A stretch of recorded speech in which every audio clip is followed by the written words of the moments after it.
ಪುತ್ತೂರು ಮಹಾಲಿಂಗೇಶ್ವರ ದೇವಸ್ಥಾನಕ್ಕೆ ಸಂಬಂಧಪಟ್ಟ ಹಾಗೆ ಭಂಡಾರಿ ಸಮುದಾಯದ ಒಂದು ಗತಕಾಲದಲ್ಲಿದ್ದಂತಹ ಒಂದು ಸಂಬಂಧವನ್ನು ಮೊನ್ನೆ ಪ್ರಶ್ನೆಯಲ್ಲಿ ಬಂದ ರೀತಿಯಲ್ಲಿ ಅದನ್ನು ಮತ್ತೆ ಪುನರಾರಂಭಿಸುವ ಒಂದು ಪ್ರಯತ್ನದಂತೆ ನಾವೀಗ ಎಲ್ಲ ಭಂಡಾರಿ ಸಮುದಾಯದ ಮನೆಯಿಂದ ಹೂವನ್ನು ತಂದು ಕೊಡುವಂಥ ಒಂದು ಕಾರ್ಯಕ್ರಮವನ್ನು ನಾವು ಇಟ್ಟುಕೊಂಡಿದ್ದೇವೆ. ಅಂದರೆ ಪ್ರಶ್ನೆಯಲ್ಲಿ ಬಂದ ರೀತಿಯಲ್ಲಿ ದೈವಜ್ಞರು ಹಾಗೂ ನಮ್ಮ ತಂತ್ರಿಗಳು ಹಾಗೂ ಅಧ್ಯಕ್ಷರು ಎಲ್ಲ ಕಮಿಟಿಯ ಸದಸ್ಯರು ಹೇಳಿದ ಪ್ರಕಾರದಲ್ಲಿ ನಾವು ಪ್ರತಿ ವರ್ಷ ಇನ್ನು ಮುಂದೆ ಸಂಕ್ರಮಣದ ದಿವಸ ತಂದು ಮನೆಯಿಂದ ಪ್ರತಿಯೊಂದು ಹೂವನ್ನು ತಂದು ಕೊಡುವಂಥ ಒಂದು ಸಂಪ್ರದಾಯವನ್ನು ಹಿಂದಿನ ಕಾಲದಲ್ಲಿ ಇತ್ತು, ಅದನ್ನು ಪುನಃ ಮುಂದುವರಿಸಿಕೊಂಡು ಹೋಗೋ ಸಂಪ್ರದಾಯಕ್ಕೆ ಇವತ್ತು ನಾಂದಿ ಹಾಡಿದ್ದೇವೆ. ಇನ್ನು ಪ್ರತಿ ವರ್ಷದಂತೆ ಈ ರೀತಿ ಬರ್ತದೆ.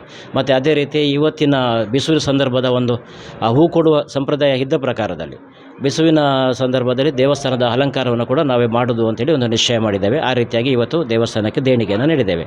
ಅದು ಯಾಕೆ ಅಂತ ಹೇಳಿದರೆ, ದೇವಸ್ಥಾನದ ಹಾಗೂ ಕೆರೆಯ ಮಧ್ಯದಲ್ಲಿದ್ದಂತಹ ಒಂದು ಜಾಗ ಏನಿದೆ ಅದು ವಾಸು ಭಂಡಾರಿಗೆ ಸೇರಿದ್ದು. ಅಲ್ಲಿಂದ ಹೂತೋಟ ಅಲ್ಲಿತ್ತು.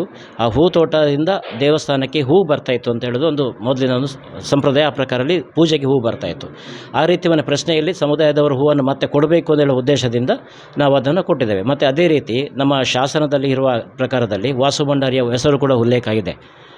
ಇಲ್ಲಿಂದ ಅವರಿಗೆ ದೇವಸ್ಥಾನದಿಂದ ಹೊಂಬಳಿ ಏನಾದ್ರು ಹೋಗ್ತಾಯಿತ್ತು, ಅದು ಅದೇ ರೀತಿ ಇದೆ. ಆ ರೀತಿಯಾಗಿ ನಾವು ಹಿಂದೆ ಯಾವ ರೀತಿ ಇತ್ತು ಅದನ್ನು ಪುನರಾರಂಭಿಸುವ ಒಂದು ಯೋಜನೆಯೊಂದಿಗೆ ನಾವೀಗ ಆರಂಭ ಮಾಡಿದ್ದೇವೆ.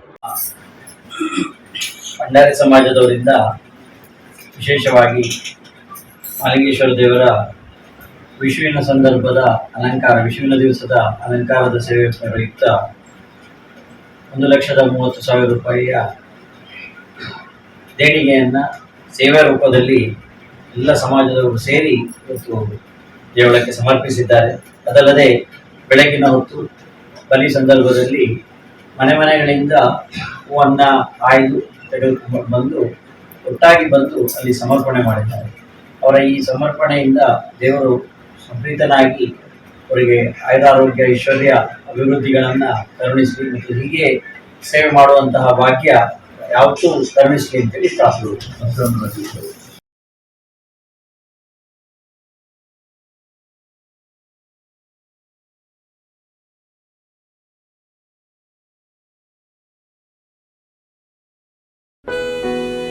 ನೈಲ್ ಪಾಲಿಷ್ನ ಕಲರ್ಗೆ ಕೂಡ ಅವಳು ನನ್ನ ಹತ್ರನೇ ಒಪಿನಿಯನ್ ಕೇಳ್ತಾಳೆ, ಆದ್ರೆ ಮಾಡೋದು ನೇರ ಆಪೋಸಿಟ್.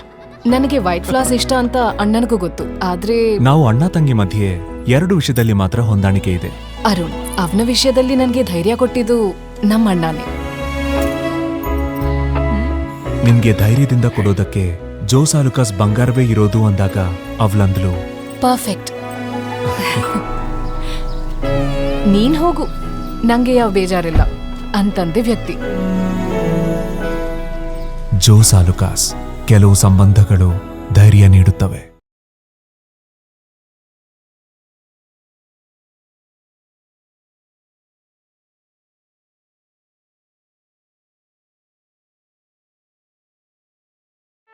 ಸುದ್ದಿ ಚಾನಲ್, ಕ್ಷಣ ಕ್ಷಣದ ಸುದ್ದಿಗಾಗಿ.